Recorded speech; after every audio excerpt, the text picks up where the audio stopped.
y a des personnes qui sont prêtes à prendre la mer au péril de leur vie, est-ce qu'on reste inactif, on les laisse mourir devant nos yeux, ou est-ce qu'on tend la main pour leur sauver la vie?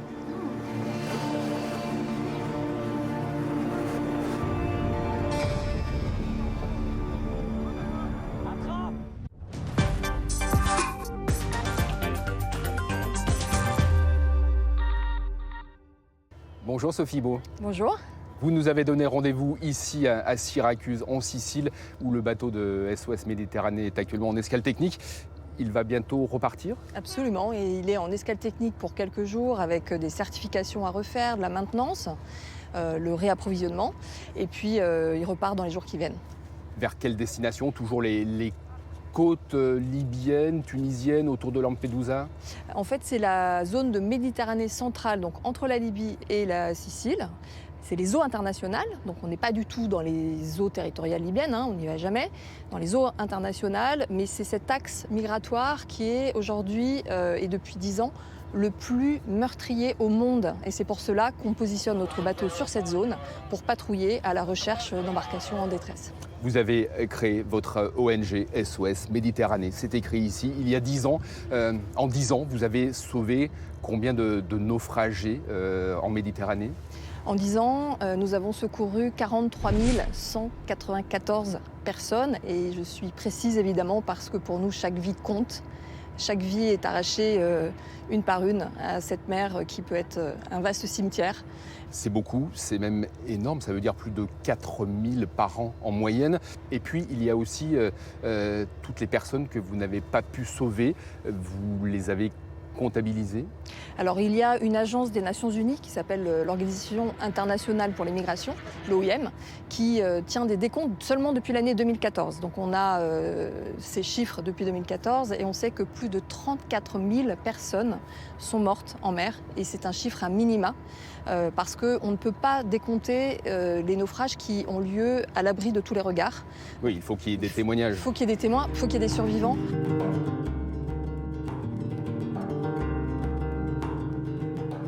On monte à bord? On monte à bord.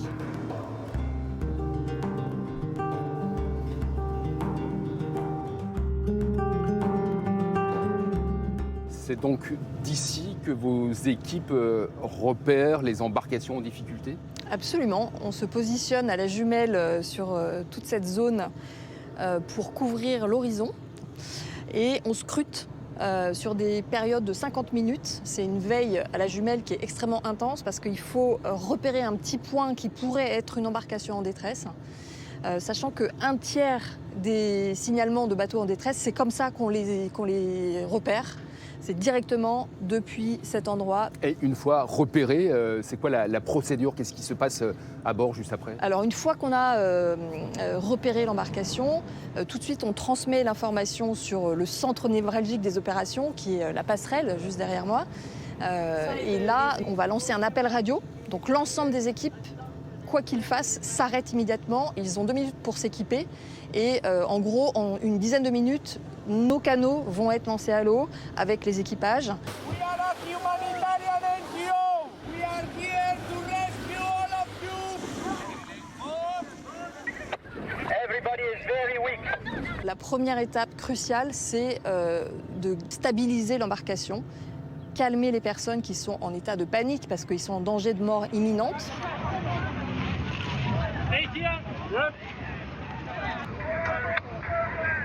Charlie, Gamis.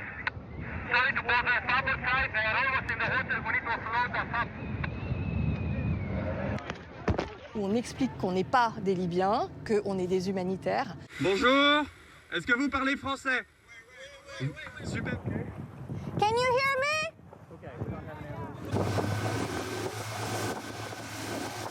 Et puis ensuite, on va distribuer les gilets de sauvetage, un par un. Donc, le premier contact se fait en 3 langues, français, anglais, arabe.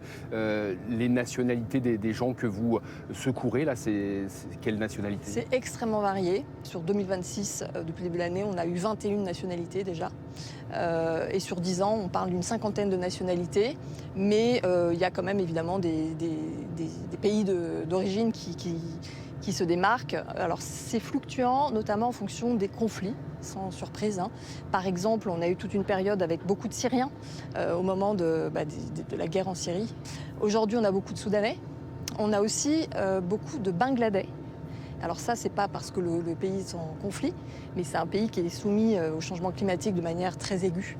Et il y a des flux assez importants de migration entre le Bangladesh et la Libye, avec aussi tous des circuits de traite humaine très organisés entre ces pays. Et en fait, les personnes pensent qu'elles vont pouvoir aller travailler en Libye, et en fait, elles se retrouvent prisonnières de réseaux de traite humaine. Et le seul moyen d'en sortir, c'est de payer des passeurs pour aller sur ces petits bateaux, s'échapper de ce qu'elles appellent l'enfer libyen. Les Bengalis sont considérés comme la poule aux œufs d'or, car ils sont vendus très cher aux Libyens. Et notre communauté envoie toujours la rançon demandée. Ils te frappent pour que tes parents entendent. Ils te donnent le téléphone, ils te frappent, tes parents entendent. Tu cries là-bas beaucoup. Après, tes parents vont savoir, tu es en souffrance. Tu es en souffrance. Maintenant, il faut emmener l'argent, il manque. J'ai rencontré une femme, elle m'a dit que si je partais en Libye, je pourrais survivre, que ma vie serait meilleure. En arrivant en Libye, elle a changé son histoire. J'ai dû travailler comme prostituée. Dans un appartement pour prostituées. J'y étais avec d'autres filles. Et payer combien? Ce sont plusieurs milliers d'euros, plusieurs milliers d'euros, de dollars. Donc les personnes nous disent, par exemple, 2 000, 3 000 euros pour partir sur une embarcation qui n'est absolument pas en capacité de naviguer, évidemment, et qui risque de chavirer à tout moment. Mais ça, évidemment, les passeurs sont sans scrupules. Et ce n'est que le bout d'une longue chaîne d'extorsion, en fait, parce que ces personnes sont passées avant par toute une série de pièges, en fait, où elles se retrouvent emprisonnées dans des lieux, des hangars, des espèces de prisons qui ne disent pas vraiment leur nom, en Libye, où les passeurs exigent des paiements de rançon extrêmement chers pour pouvoir les laisser sortir. Sinon, la menace, c'est de les tuer. Sophie Beau, il y a 10 ans, vous créez SOS Méditerranée. La première mission de sauvetage, c'était il y a 10 ans, en mars 2016. Vous étiez parti de Marseille. Quel souvenir gardez-vous de ce point de départ de 10 années de combat? C'est une très grande émotion quand l'Aquarius a quitté le port de Marseille.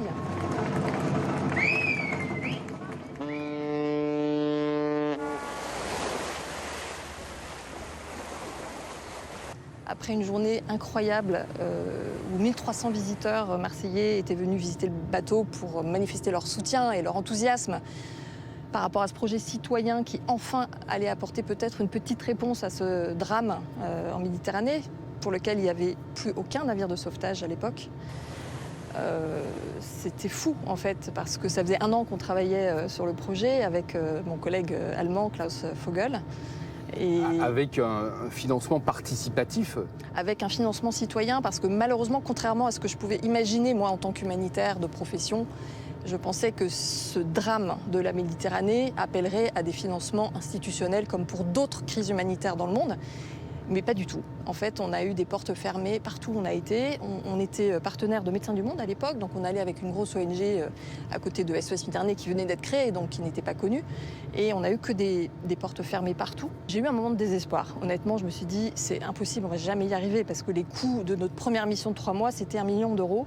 Et vous aviez combien en caisse? On a réussi à lever 275 000 euros en 6 semaines sur un crowdfunding, donc sur Internet, qui a été le plus gros projet de solidarité qui ait jamais été financé en France. Et moi, je me suis dit, bon, ce projet, s'il doit exister, sera un projet citoyen. Ce ne sera pas un projet de l'aide humanitaire traditionnelle qui est pris en charge par les bailleurs et les États, ce qui est une honte, très honnêtement, mais il y a une réaction. Tout le monde n'est pas indifférent, les citoyens ne sont pas indifférents. Au milieu de tous ces drames, de toutes ces histoires tragiques, il y a de belles histoires, parfois. À bord de l'Aquarius, vous avez eu plusieurs naissances, dont une petite fille en 2017 prénommée Merci. Absolument. Qui est devenue célèbre. Elle est devenue célèbre parce qu'elle est née au moment où l'Aquarius rentrait dans le port en Italie. Et c'était un événement assez extraordinaire. Donc on avait un journaliste à bord qui a tweeté sur cette naissance. Et le duo de musiciens Madame Monsieur a vu ce tweet et a été extrêmement ému. Je suis tous ces enfants que la mer a pris. Je vivrai 100 000 ans, je m'appelle Merci.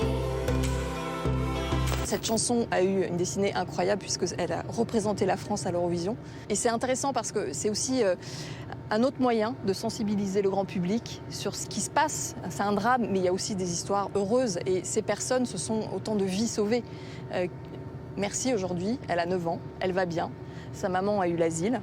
Elles vivent en France et voilà, comme toutes les petites filles, elle va à l'école, elle fait de la trottinette. C'est formidable de savoir que cette petite fille qui est née à bord, elle va super bien maintenant. Et... Ça vous touche et ça permet de continuer le combat. Chaque vie sauvée, c'est vraiment... c'est extrêmement émouvant, mais des bébés qui naissent à bord... Moi, honnêtement, la première fois qu'on m'a appelée pour me dire qu'il y a un bébé qui est né à bord, j'étais en train de marcher dans la rue, je me suis perdue, je savais plus où j'allais, j'étais tellement submergée par l'émotion que c'était magnifique, quoi. Et à bord, c'était une fête, une liesse, alors qu'on a aussi des moments très difficiles. Donc voilà, c'est beaucoup d'émotions, en positif, en négatif, mais c'est surtout ce devoir de sauver des vies et de se dire que ces personnes, 43 194 personnes, ont eu une vie que peut-être elles auraient perdue en mer. Alors c'est beaucoup de satisfaction de sauver des vies, mais on ne peut pas sauver toutes les vies, donc il y a aussi beaucoup de frustration. Comment on gère cette ambivalence ? C'est très important de se dire, quand on fait de l'humanitaire, où que ce soit, pas seulement en mer Méditerranée, mais ici vraiment c'est extrême, qu'on fait ce qu'on peut et qu'on fait une contribution. Il faut beaucoup d'humilité. On ne va pas secourir le monde entier, on ne va pas sauver le monde. On peut faire une petite partie et en fait, moi je me sens en tant qu'humanitaire responsable. This is the Ocean Viking, do you read me over?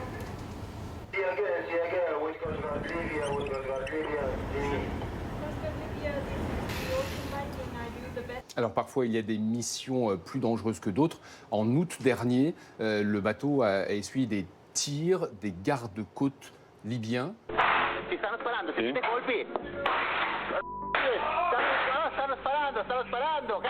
Sì, mi dica posizione, longitudine 013. Everybody down. Il y a eu une séquence qui a été la plus dramatique qu'on ait jamais vécue sur notre navire, depuis la création de SOS Méditerranée. Pendant une vingtaine de minutes, une embarcation, alors qui se prétend être les gardes-côtes libyens, mais on ne sait jamais vraiment si c'est des milices ou si c'est des gardes-côtes, a tourné autour du navire en tirant à la mitraillette, avec plusieurs armes. Et délibérément, sur ce poste de commandement, la passerelle, avec des impacts à hauteur d'homme sur les fenêtres. They shoot at us. They shoot at us. Please assist us. Assist us. Avec aussi beaucoup de dégâts sur tous les appareils de navigation et les radars notamment, qui sont indispensables pour que le bateau puisse opérer dans la zone, se diriger, et qui sont de toute façon obligatoires aussi pour la navigation. Et pourquoi les gardes-côtes ou les présumés gardes-côtes ont pris le bateau pour cible ? Vous êtes des témoins gênants ? Alors, ces gardes-côtes, depuis 2018, l'Italie a transféré sa responsabilité de coordination des sauvetages sur toute cette grande zone de Méditerranée centrale à la Libye. Et leur mission est donc d'aller intercepter les embarcations et de les ramener en Libye. Ils sont payés par l'Union européenne pour cela. Ça, c'est la mission officielle. Officiellement. Mais en fait, ce qui se passe, c'est qu'ils prennent des millions de l'Europe, mais ils sont aussi en mèche, et ça a été documenté par énormément d'études des Nations Unies, de grands reporters, etc.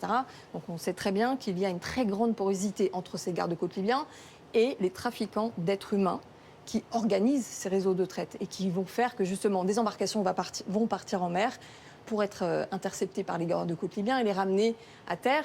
Et ça permet de faire marcher cette machine de traite qui ramène un argent colossal en Libye.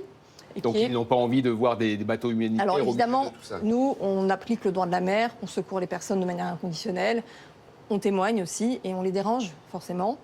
Maintenant, arriver à un tel niveau d'agressivité, c'était jamais arrivé. Enfin, parce que là, on aurait vraiment pu avoir des pertes de vie humaine, donc c'était très sérieux.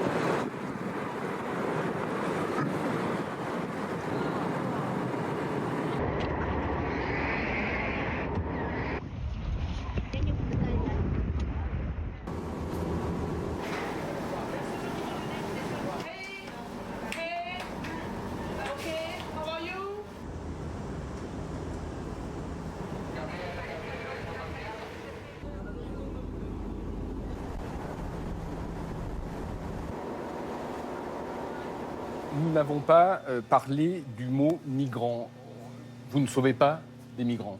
En fait, on sauve des personnes qui sont en détresse en mer. Et d'après le droit de la mer, le droit maritime, il n'y a pas à savoir quel est leur statut administratif. Donc pour nous, ce n'est pas forcément des migrants, peu importe, on s'en fiche et on n'a pas à le savoir. On secourt des personnes qui sont en danger de mort imminente s'il n'y a pas d'opération de sauvetage qui est enclenchée. J'aimerais savoir combien coûte une journée de mission en mer. Alors une journée en mer, c'est 24 000 € avant l'augmentation actuelle des cours du fuel qui va représenter un surcoût considérable sur le budget de 2026. Mais en fait, vous voyez, tous ces équipements, ça a un coût. Les canots de sauvetage, les gilets de sauvetage, plus tous les coûts liés à la clinique et aux soins, les médicaments. Et évidemment, le personnel et la location du bateau, on l'affrète, donc on n'est pas propriétaire. Donc ça fait beaucoup d'argent et il vient d'où cet argent qui sont vos donateurs? Essentiellement, à 91%, et c'est un chiffre très stable à travers les années, ce sont des dons privés. Donc ce sont essentiellement les citoyens qui financent ce bateau qu'on appelle souvent le bateau citoyen. Donc les gens vous versent 10 €, 100 €, 1000 €. Oui, c'est ça. Et de plus en plus des dons réguliers, même de petits montants, ça nous permet d'avoir une visibilité financière sur les projections des mois à venir. C'est beaucoup d'efforts. Donc peu de subventions publiques, l'État ne vous donne pas d'argent? Donc on n'a pas de subvention d'État, on n'a pas non plus de subvention de l'Europe, alors qu'il y a des mécanismes de financement de l'aide humanitaire au niveau européen. En revanche, nous avons 9% de fonds publics qui viennent de collectivités territoriales qui, elles, considèrent que dans le cadre de leurs compétences sur la solidarité internationale... Donc des mairies, des départements? Des mairies, des départements, des régions. Donc on a à peu près 140 collectivités territoriales françaises qui nous soutiennent. Mis bout à bout, ça fait 9%, environ 1 million d'euros par an qui est récolté auprès de ces collectivités.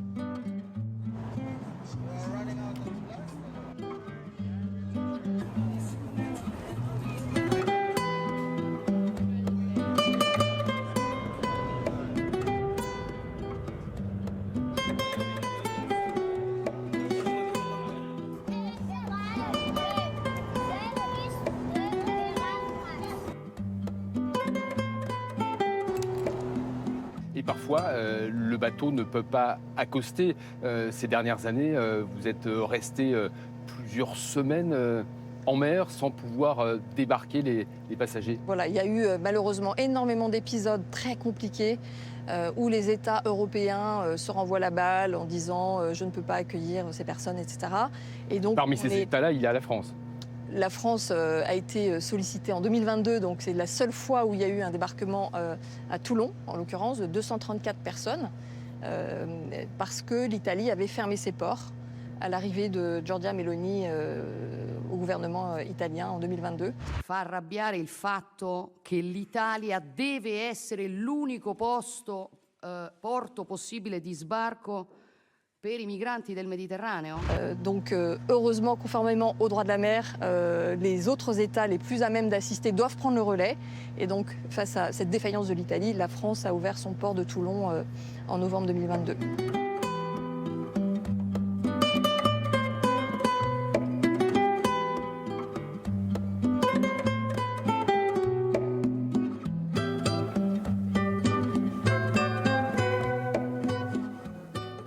Est-ce qu'aujourd'hui, ça arrive encore que vous ne puissiez pas accoster où vous voulez?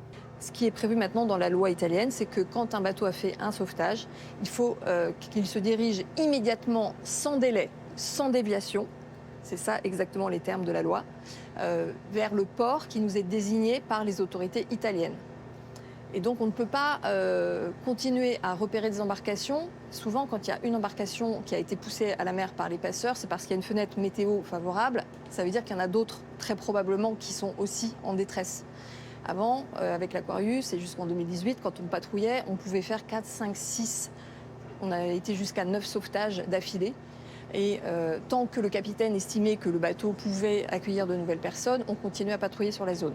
Aujourd'hui, après un sauvetage, les autorités italiennes nous obligent à remonter à des ports qui, en plus, sont désignés non pas en Sicile, comme c'était le cas sur les premières années d'opération, mais très loin, dans les ports les plus éloignés possibles. Ce qui veut dire qu'on va avoir des journées de navigation en transit vers ces ports qui peuvent être Ravenne, Gênes, donc tout au nord de l'Italie.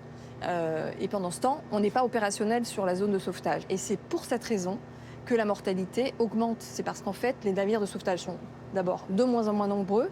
Et en plus, on ne nous permet plus d'optimiser notre capacité de sauvetage à bord d'un navire comme celui-ci qui peut accueillir plusieurs centaines de personnes. Le gouvernement d'extrême droite en Italie et ceux qui le soutiennent partout en Europe et en France notamment vous accusent régulièrement d'être complices des passeurs, des trafiquants d'êtres humains. Il y a aussi un jeu de dupes et une complicité objective entre des ONG d'extrême gauche comme SOS Méditerranée. Ces ONG vont chercher les bateaux de migrants en violation totale du droit de la mer, non pas aux abords des côtes européennes, on le sait très bien. Que répondez-vous à vos détracteurs ? On répond qu'il y a eu effectivement des enquêtes qui n'ont mené à aucune preuve, le moindre début du commencement d'aucune preuve de ces allégations qui sont totalement fausses, qu'il n'y a aucune collusion avec les trafiquants d'êtres humains. Nous sommes des secouristes, nous sommes une ambulance de la mer et on ne demande pas à l'ambulance en France qu'est-ce qui se passe pour aller secourir les personnes. Voilà, c'est la même chose. Ce bateau est équipé pour porter secours. Quand il y a un cas de détresse, on se porte au secours du cas de détresse et on respecte 100% le cadre légal. Malheureusement, on ne peut pas en dire de même des États qui, c'est la raison pour laquelle on a créé SOS Méditerranée, sont défaillants dans cette mise en œuvre du droit de la mer, qu'ils ne respectent pas. En fait, la vraie question, c'est comment dissuader les candidats à l'exil, comment éviter que des jeunes se lancent dans des embarcations très, très précaires et au péril de leur vie. Qu'est-ce que vous répondez à ça ? Face à cette situation qui existe, où il y a des personnes qui sont prêtes à prendre la mer au péril de leur vie pour quitter ces situations qu'ils fuient, est-ce qu'on reste inactif, on les laisse mourir devant nos yeux, ou est-ce qu'on tend la main pour leur sauver la vie ? Voilà la question à laquelle, et la seule question à laquelle peuvent répondre les humanitaires. Ça n'empêche pas que par ailleurs, il faut bien sûr que les États conçoivent des politiques, se mettent d'accord, règlent les problèmes internationaux, mais c'est bien au-delà du mandat d'une organisation comme SOS Méditerranée.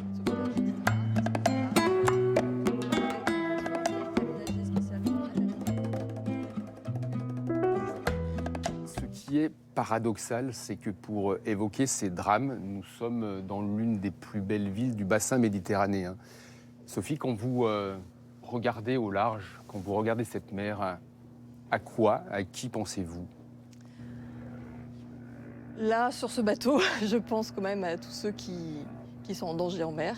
La mer, elle n'est pas toujours calme, cette Méditerranée. Elle peut devenir mauvaise. C'est un cimetière aussi.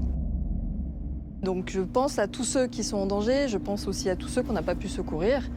Mais bon, évidemment, il faut rester positif, il faut surtout penser à tous ceux qu'on a pu secourir.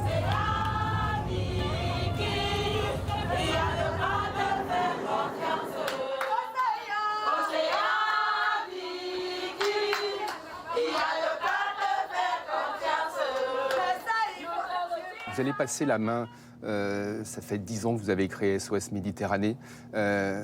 Pour vous, c'est toujours une question aussi charnelle, aussi sensible ? En fait, à chaque sauvetage, c'est la même émotion que le premier sauvetage. C'est les photos qu'on reçoit, cette détresse, le fait que ça continue sans que ça change depuis 10 ans. C'est une indignation qui est toujours la même, et une émotion qui est toujours la même aussi de ce qu'on arrive à faire finalement quand on secourt une par une ces personnes. Après, je pense moi qu'on n'est pas indispensable, je ne suis pas indispensable. On a créé cette association il y a 11 ans, on est en mer depuis 10 ans, c'est beaucoup d'énergie et je pense vraiment qu'il est possible aujourd'hui avec la solidité de notre équipe de passer la main.